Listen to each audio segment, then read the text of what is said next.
way to another snap election? Can anything save us from this terrifying prospect? Maybe Ruth Davidson. Apparently she's the solution to basically every problem. Also, abortion gives Downing Street another Irish-related headache, and the continuing trials of politicians' desperate attempts to get down with the kids.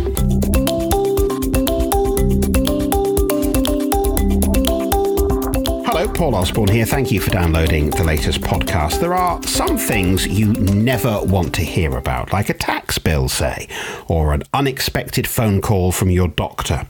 Then there's the threat of another general election. Of course we've had talk of a snap election. I mean, for God's sake, it's been almost a year since we had one, so why not? People just aren't voting enough these days. That's the problem with modern Britain. Apparently some MPs left a Brexit briefing with Theresa May, convinced that it's only a matter of time before an inevitable vote of confidence that she will not get through.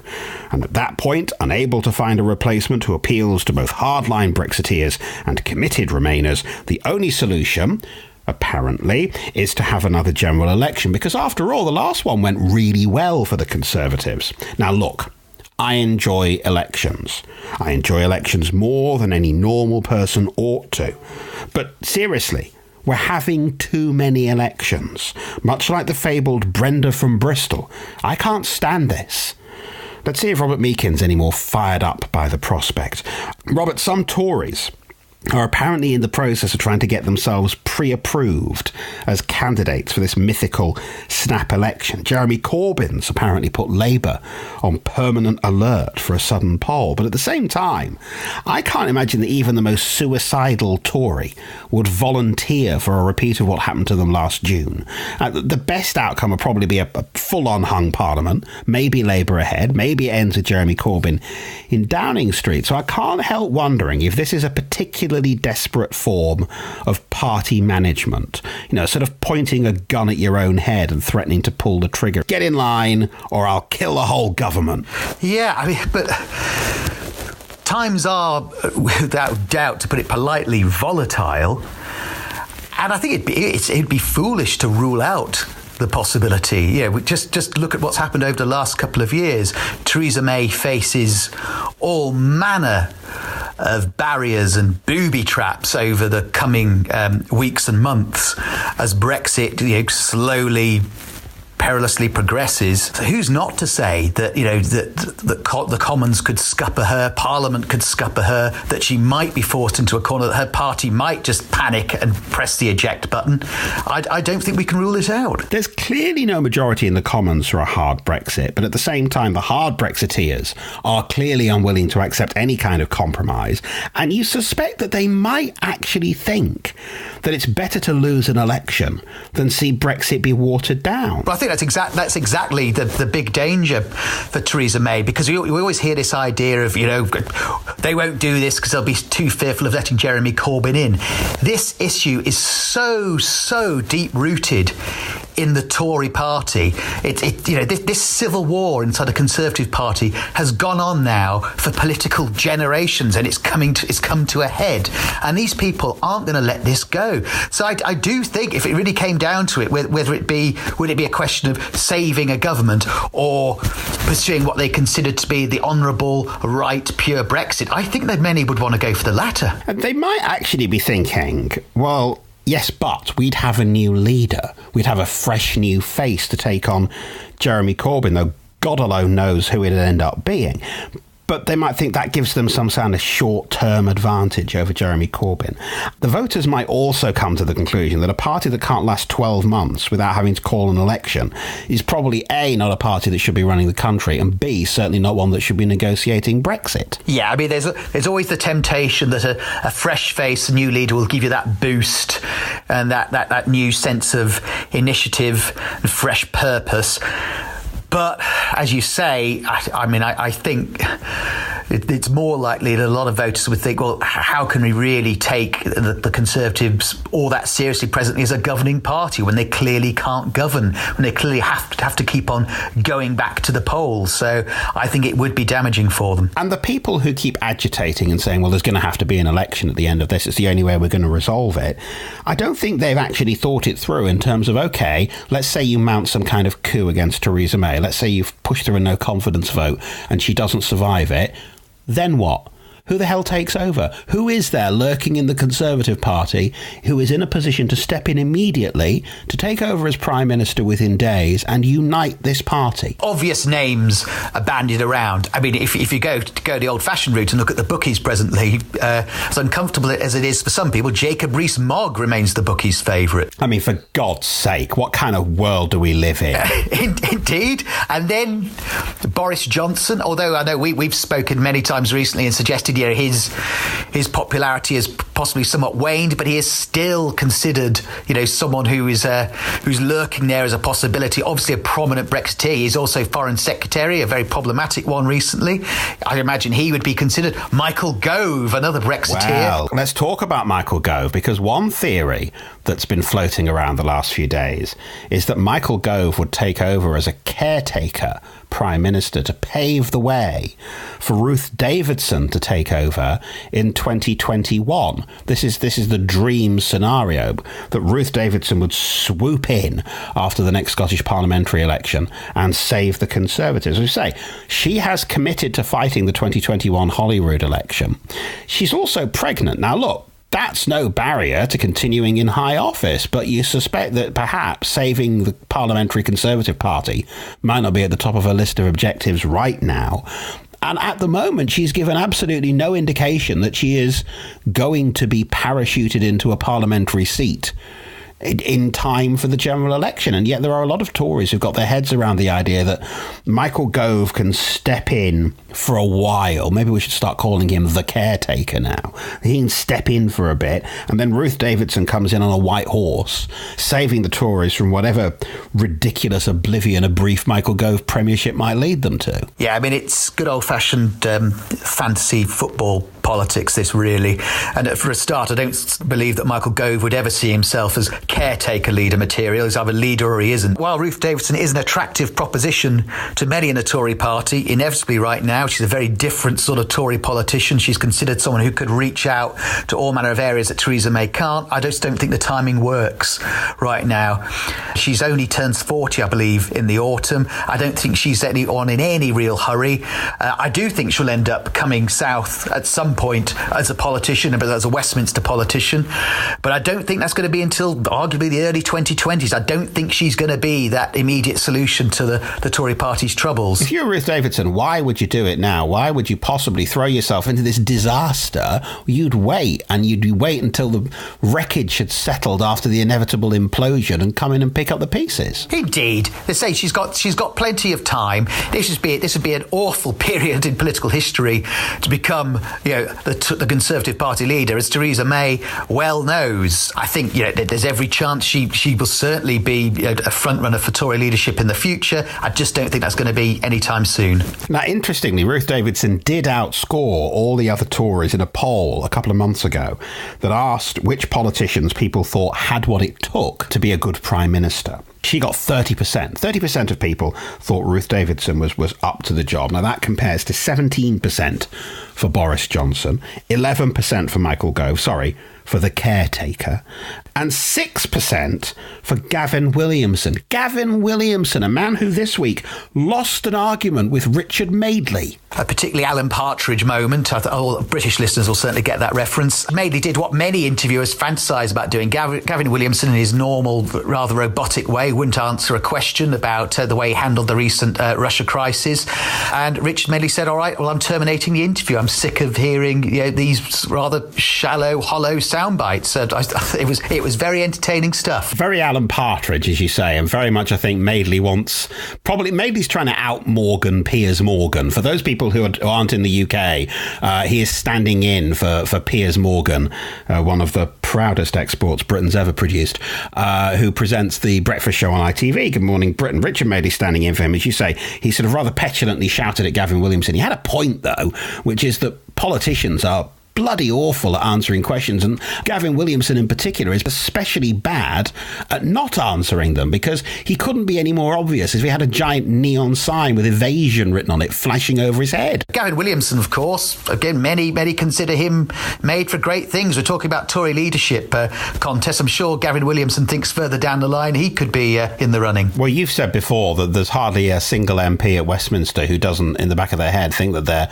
prime ministerial material. Gavin Williamson seems to me to be the absolute example that, no matter how much or how little talent, they all seem to think they're up to it. I don't doubt for a second that Gavin Williamson fantasises about going through number 10.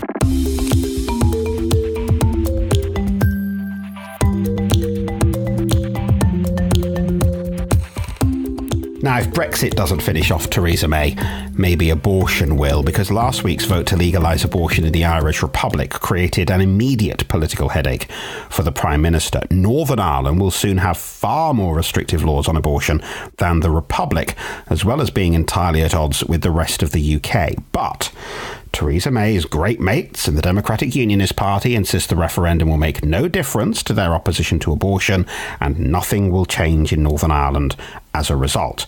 Now, Robert, this is something that MPs across the parties are agitating on. Let's start with the Tories, where the Women and Equalities Minister, Penny Mordaunt, wants a free vote in Parliament to reform the abortion laws in Northern Ireland, and apparently has not only the overt backing of her four immediate predecessors, who include Amber Rudd and Justine Greening, but also the tacit support of the current Northern Ireland Secretary, Karen Bradley, who insists in public this is a devolved matter, so there's nothing to do with Westminster, but in private thinks something has to happen. And again, it just shows the fragility of this current government, that it's being propped up by the DUP. We get something like this and you really see the politics of it potentially come to a head, because you've got a situation that is utterly unacceptable to so many of Theresa May's own Conservative MPs.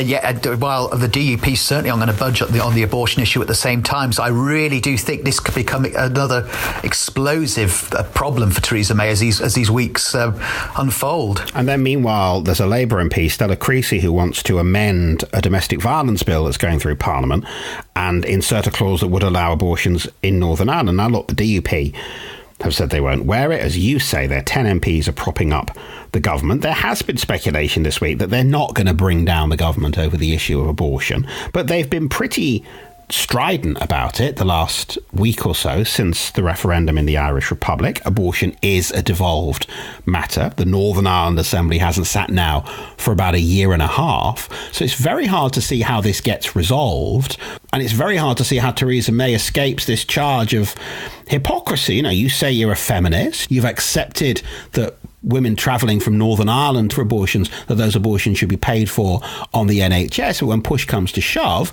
you're not actually willing to take on these 10 guys who are holding you hostage. I just don't think Theresa May is in any sort of position to start forcing her hand too much, and the DUP know that. Now, let's briefly say goodbye to Ken Livingstone, former Mayor of London, scourge of Margaret Thatcher and Tony Blair, and a man who has never seen an argument that he can't successfully link back to Adolf Hitler within 30 seconds.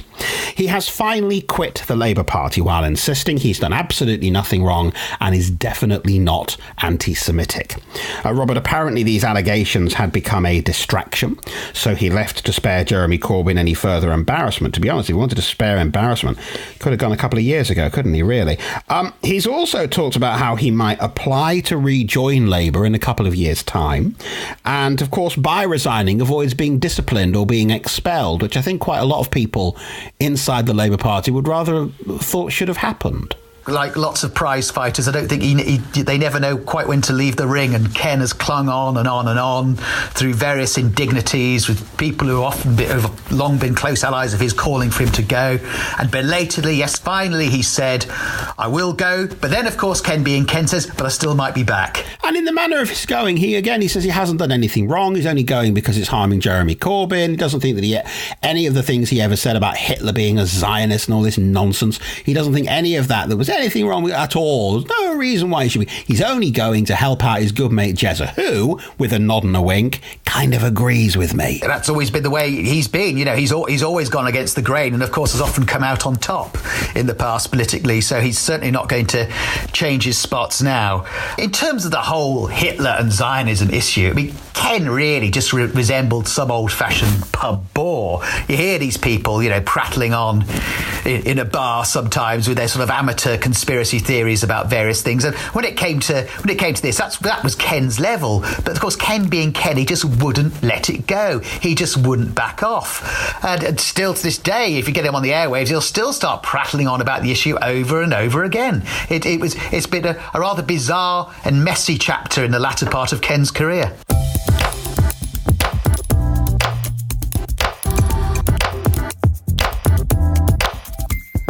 Can you name a Green Party politician? Congratulations, that's right, Caroline Lucas. Obviously. That's not surprising. She's the party's only MP and she is the leader of the Green Party. Well, actually, she is the co-leader alongside somebody else. Anyway, not for much longer. Caroline Lucas has announced this week that she's going to stand down as Green Party leader in the autumn. It's the second time she's done it. She says it's time for other people to step forward. The only problem with this, Robert, being that I imagine you can't either, but I certainly can't name 3 or 4 obvious candidates to replace her. No, I would struggle. I mean, I sort of faintly know that there's a London Assembly member, the Sian Berry, and the co-leader, Jonathan Bartley. Oh, well done. Took me a bit of effort to remember his name. And of course, I remember Natalie Bennett, who had a less than successful reign as Green Party leader during the 2015 election. That's about it. But to be fair to the Greens, Caroline Lucas obviously is the dominant figure. She's the only elected member of Parliament. They had a perfectly respectable local election recently. There was a steady rise again in council numbers. You can compare that, say, to UKIP, obviously completely collapsing. The Greens certainly aren't collapsing.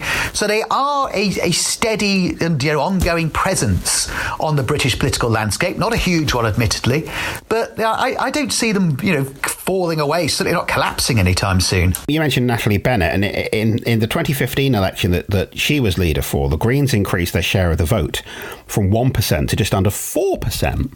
And then in the 2017 election, it fell to 1.6%. Now, I assume that's because there were a lot of people who were voting Green who normally would have used the Lib Dems for a protest vote and couldn't because the Lib Dems have been in coalition for the last 5 years. But there is just that sense that, yes, they've got one MP and they've achieved a little bit more in terms of getting people elected to councils, and we saw that in the local council elections at the start of May.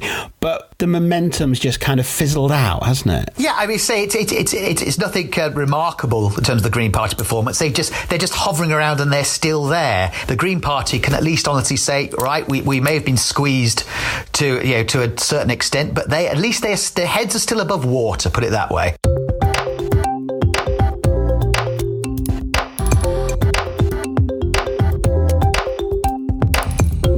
Now, last time we talked about Conservatives on Instagram, specifically Tories using Instagram to try to persuade voters that they were normal people. But this was, it turns out, just part of a wider policy of trying to appeal to younger voters, or the youth, as I believe they're known. By all accounts, there has been an explosion of right-wing think tanks and initiatives, all trying to find ways to win those pesky young folk to the Conservative cause. Last time, Robert, I praised Liz Truss for managing to look on Instagram like a sort of normal person. But apparently she's also talked up the search for what she called Tories with attitude. These are young people who are secretly Conservative, so secretly they don't know it yet. You can spot them because they take holidays in Airbnb apartments, they travel everywhere by Uber, and they eat only food that's arrived courtesy of Deliveroo. They are the warriors of the gig economy. The problem with this being that when you think of the Conservative Party, you think about Boris Johnson, Theresa May, Michael the Caretaker Gove, even Jacob Rees-Mogg. And while I know Jacob Rees-Mogg has his own rather devoted youthful fans, they're not normal. No, there's no denying that the Tories are well aware they've got a big youth problem presently. Interestingly, of course, we've spoken about Ruth Davidson earlier. That's why she appeals to many Tories, because they think she could be someone who could break down some of those barriers. But overall, a big problem for the Tories. People now, under 40 are vowing never ever to vote Conservative. I have to say, it is laughable, their attempts to sort of engage people on Instagram. As time goes on, we at the same time should not underestimate this party's ability to rebrand, remould itself.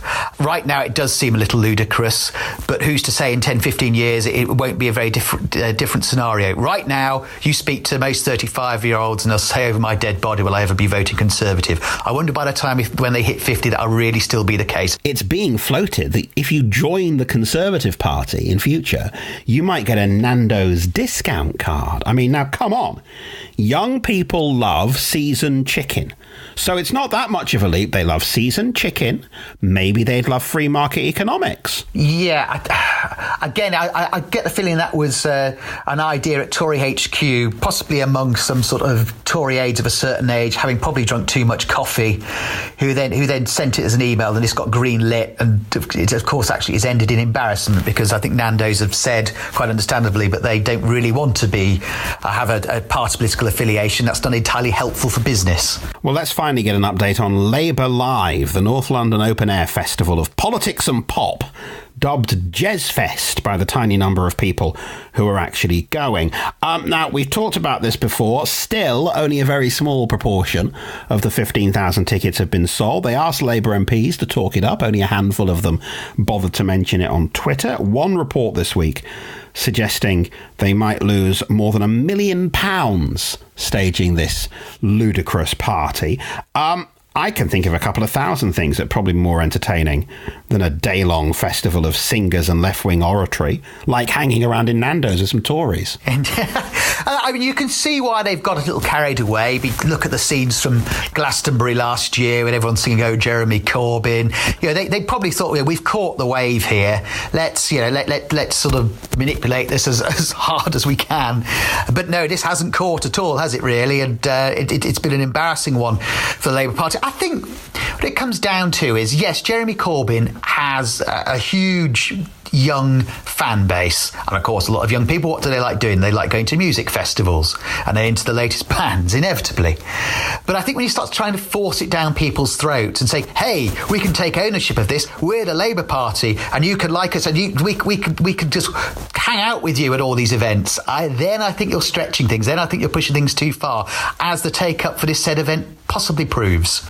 Equally, why don't we stage our own festival? I've been thinking about this. Look, if the Labour Party can sell 3,000 or 4,000 tickets to this fiasco, why don't we do this? Well, let's have our own festival. We could just stand on the stage and shout at the audience for a bit. I've got some Mantovani records. I could play them. I daren't suggest what I could dust down and play. Well, I once saw you do a karaoke Rod Stewart. And you bring that up on the podcast. You bring that up. Now, I may have been known to do Rod Stewart, and if events force it, I may have to do him again. Music and politics. I mean, I just think if we could get a Nando's concession as well, we'd be laughing. I can sense the excitement as we talk about this, the idea of us hosting a festival. I wonder where we'd host it. I wonder where we could go location-wise. I'm imagining a very small tent. A medium-sized tent. For two. Well, maybe 5.